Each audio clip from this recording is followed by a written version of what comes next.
Hey, 16 guys, Colin here. We're doing our Let Me Read the Book for You series, Three Clients in 30 Days by Krista Mashore. And today we are going to be talking about phone prospecting, guys. We got to get on the phone if we're going to do what we're going to do. But before I go any further with this, guys, we have got to talk about do not call guidelines, okay? For those of y'all that don't know, there is a federal law has a do not call list. You can go look it up, just Google do not call list, and you can go look up whoever is on this do not call list. We call that scrubbing the number. And you have got to scrub every phone number you call if it's somebody you do not know. You cannot just randomly call out and solicit to people. You can if they are not on the do not call list. So you got to get familiar with that. Again, these are general scopes of videos. If you don't know how to do this, just, I promise, go online, Google it. It's not hard to figure out. But you have to scrub your phone numbers every 31 days. That's when they update the list. If you've got people in your CRM that you don't know, you need to scrub that against the do not call list because, guys, if you screw this up, you can have a fine for over $50,000 per phone call. Yes, we have gotten sued by it. We've had all kinds of issues with do not call list, guys. Do not play around with that. That can get you in a bad place really, really quickly. Also, with that being said, if somebody is not on the do not call list and you call them anyways, and they say, "Hey, do not ever call me again," blah blah blah, whatever it is, you have to respect that, guys. If you don't, then you can fall under the same laws and same penalties as well. So make sure you're scrubbing your phone list before you make any calls. That's how you're going to stay out of trouble, guys. Do everything compliantly. You know me. If you have specific questions about the do not call list, please let me know. Type them in below. Give me a call, whatever you have to do. This is way better than getting fined $50,000 because you did not look something up. It's too easy to do. Google it. First step. That should help a lot. If you need any help, call me back. But okay, so who are we going to call, guys? Who do we call? Legally, strategically, let's think about this thing. First one is for sale by owner, okay?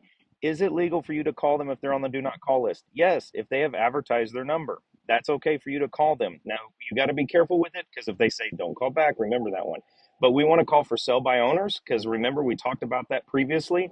We want to call our expired listings. We also talked about if you have distressed properties that you're calling that are in probate, pre-foreclosure, code violations, they just look vacant, whatever it might be, guys, those are okay because you're not soliciting to them. You're trying to buy the property perhaps. That's okay because that's not a solicitation. You are trying to buy it. And then your sphere of influence, that's another people you can call. Family, friends, past clients. You're not selling them anything. You're just reminding them that you're in business. So those people are typically okay to call. Plus, you have a pre-existing relationship.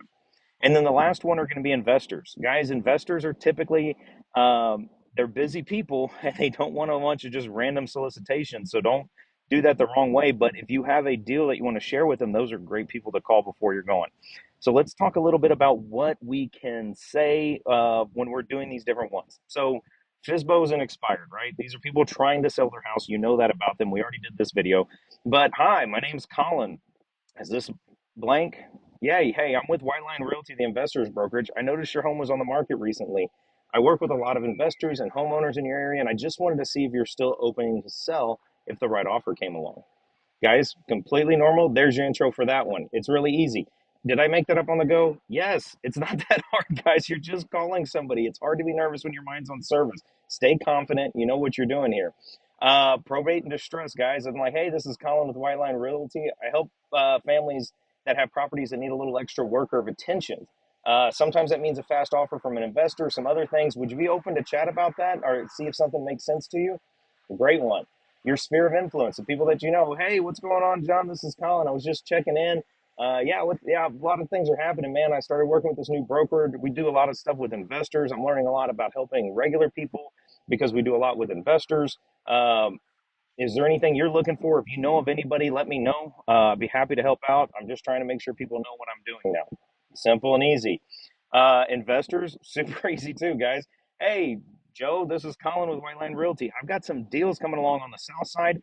I know you were looking at getting some kind of rental properties. Can you tell me a little bit more about what you're looking, or do you want me to just send these to you? Easy conversations, guys. With investors, I'm telling you, be quick, be succinct. They don't have time for you to give this big, long spiel.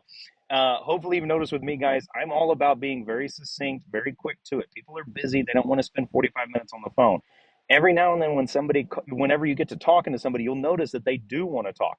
If they want to talk, that's when you can allow yourself to talk. But always remember, guys, two ears, one mouth. So listen twice as much as you talk. Okay, so action steps for today. I want you to make 25 phone calls. That's what it is. I don't care if it's to FISBOs, expired, probate, distress, your sphere of influence, investors. I don't care who they are, but I want you to make 25 phone calls, okay? Make sure before you do any calls that you scrub those numbers against the do not call list. Do not get in trouble over this on your first try because you'll never do it again. And then you're going to be like, I'm unsuccessful because just trust me, guys, scrub the numbers, make it easy.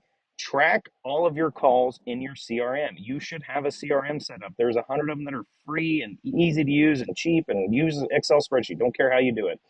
And you need to make sure you're logging. If somebody says, do not call me again, put that in there. Find a way to flag it that you cannot call those things again. And I bet you anything, guys, if you do this 25 times, you're going to get at least one person to get you an appointment. I promise. You're going to have somebody call you, say, yeah, I want to go see something. Yeah, I want to hear about this property. Hey, can you run a CMA on my house? Something like that, guys. So today's goal, run 25 calls. And I'm doing 2 videos today, so you'll see me in the same shirt, but I think I'm going to have a lot more fun on the next one because it looks like I'm in the Caribbean. I'm actually in Florida. This is the Caribbean Beach Resort here, and I'm even sitting on the sand. So it's kind of fun. All right, guys, I will see you tomorrow.